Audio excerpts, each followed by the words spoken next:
Daniel അധ്യായം 5. ചുവരെഴുത്ത്.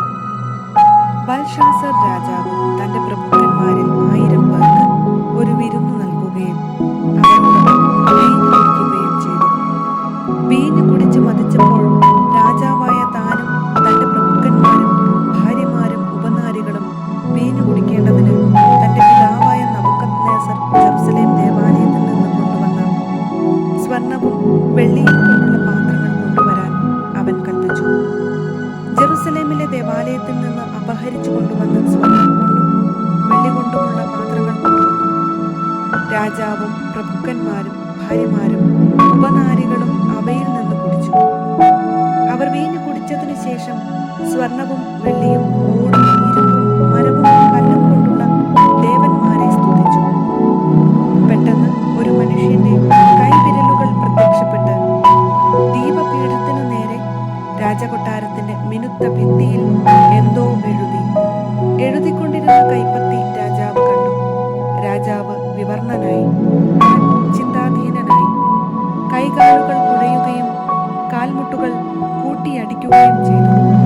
ആഭിചാരകരെയും കൽദായരെയും ജ്യോത്സ്യന്മാരെയും വരുത്താൻ അവൻ വിളിച്ചു പറഞ്ഞു.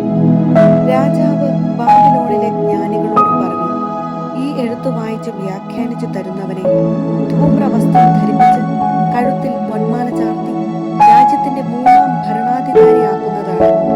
രാജാവിന്റെ ജ്ഞാനികളെല്ലാം എത്തിയെങ്കിലും അവർക്കാർക്കും എഴുത്തു വായിക്കാനോ വ്യാഖ്യാനിക്കാനോ കഴിഞ്ഞില്ല. അപ്പോൾ ബൽഷാസർ രാജാവ് അത്യന്തം അസ്വസ്ഥനായി. അവൻ വിവർണനായി. അവന്റെ പ്രഭുക്കന്മാരും പരിഭ്രാന്തരായി. രാജാവിന്റെയും പ്രഭുക്കന്മാരുടെയും സംസാരം കേട്ട് രാജ്ഞി വിരുന്നുശാലയിലെത്തി. അവൾ പറഞ്ഞു, രാജാവ് നീണാൾ വാഴട്ടെ. നിന്റെ വിചാരങ്ങൾ നിന്നെ അസ്വസ്ഥനാക്കുകയോ നിന്നെ വിവർണനാക്കുകയോ ചെയ്യാതിരിക്കട്ടെ. നിന്റെ രാജ്യത്ത് വിശുദ്ധ ദേവന്മാരുടെ ആത്മാവുള്ള ഒരുവനുണ്ട്. നിന്റെ പിതാവിന്റെ കാലത്ത് ദേവന്മാരുടേതുപോലുള്ള തെളിഞ്ഞ ജ്ഞാനവും അറിവും അവനിൽ കാണപ്പെട്ടിരുന്നു. അസാധാരണമായ ബുദ്ധിയും വിജ്ഞാനവും സ്വപ്നങ്ങൾ വ്യാഖ്യാനിക്കാനും ഗൂഢാർത്ഥവാക്യങ്ങൾ വിശദീകരിക്കാനും പ്രശ്നങ്ങൾ പരിഹരിക്കാനും വേണ്ട അറിവും താൻ ബൽത്ശാസർ എന്ന് വിളിച്ചിരുന്ന ദാനിയേൽ എന്നവനിൽ ഉണ്ടെന്ന് കണ്ട് അങ്ങയുടെ പിതാവായ നബൂഖദ്നേസർ രാജാവ് അവനെ മന്ത്രവാദികളുടെയും ആഭിചാരകരുടെയും കൽദായരുടെയും ജ്യോത്സ്യരുടെയും തലവനാക്കിയിരുന്നു. ദാനിയേലിനെ വിളിക്കുക, അവൻ വ്യാഖ്യാനം അറിയിക്കും. ദാനിയേലിനെ രാജസന്നിധിയിൽ കൊണ്ടുവന്നു. രാജാവ് ദാനിയേലിനോട് ചോദിച്ചു, രാജാവായ എന്റെ പിതാവ് യൂദായിൽ നിന്ന് കൊണ്ടുവന്ന യഹൂദ പ്രവാസികളിൽ ഒരുവനായ ദാനിയേൽ നീ തന്നെയാണോ? വിശുദ്ധ ദേവന്മാരുടെ ആത്മാവ് നിന്നിലുണ്ടെന്നും തെളിഞ്ഞ ബുദ്ധിയും ജ്ഞാനവും നിനക്കുണ്ടെന്നും ഞാൻ കേട്ടിട്ടുണ്ട്. ഈ എഴുത്തു വായിച്ച് അതിന്റെ അർത്ഥം പറയുന്നതിനു വേണ്ടി ജ്ഞാനികളെയും ആഭിചാരകന്മാരെയും എന്റെ മുൻപിൽ കൊണ്ടുവന്നു. പക്ഷേ അവർക്കാർക്കും അത് വിശദീകരിക്കാൻ സാധിച്ചില്ല. വ്യാഖ്യാനങ്ങൾ നൽകാനും പ്രശ്നങ്ങൾ പരിഹരിക്കാനും നിനക്ക് സാധിക്കുമെന്ന് ഞാൻ കേട്ടിട്ടുണ്ട്.